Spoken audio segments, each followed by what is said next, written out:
Joining me is Stephen Dorsey, and you can see his book in the background, black and white. I have a copy. Stephen, I could not put the book down. Congratulations. You, of course, grew up in Longueuil, Quebec. And was it George Floyd incident that really inspired you to write this book?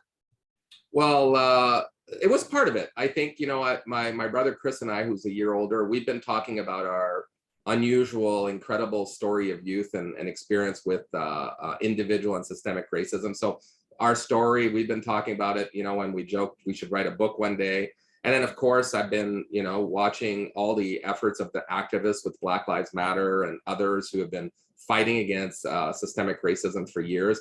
But definitely the George Floyd murder really had a profound impact on me. I was sad, I was angry, disturbed, and it took me over a week to even watch it. So then, lots of people started talking to me. I found myself at the center of the discourse. I wrote articles, I went on the radio.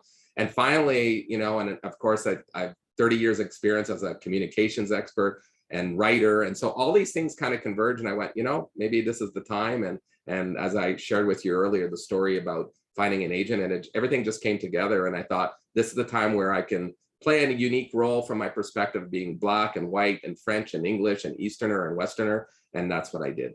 And that's the whole thing about the book, that you grew up where you were from a mixed, wasn't it a mixed relationship where your mother was white and your birth father was Black.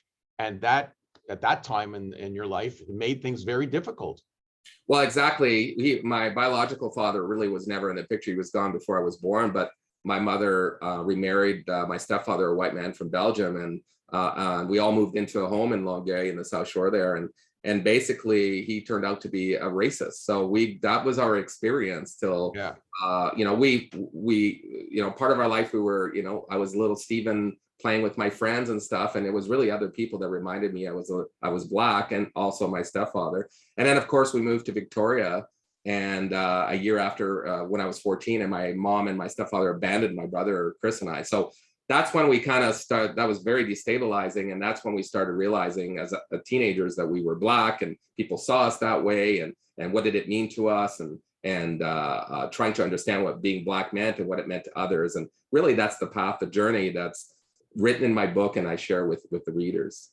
Well, you touch on so many things in your book. The story itself is unbelievable. It's hard to believe it's true, but you are a Quebecer by birth. You still follow what's going on in the province. And I know we spoke, and some of the things that are going on in this province, notably Bill 21, disturbs you.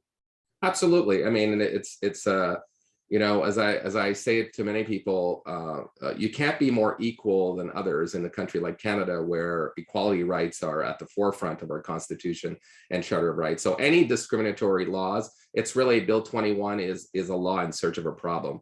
It's not necessary. We have values that are enshrined and rights that are enshrined in the Constitution and the Charter of Rights, and those should be respected no matter where you live in Canada. And I think we should do, as Canadians, everyone in Quebec, outside Quebec, we should do everything to make sure that those kinds of laws don't pass and are eliminated. Excellent. Stephen, thank you for your time. Good luck promoting the book. Great. Nice speaking with you. Have a great one. Great.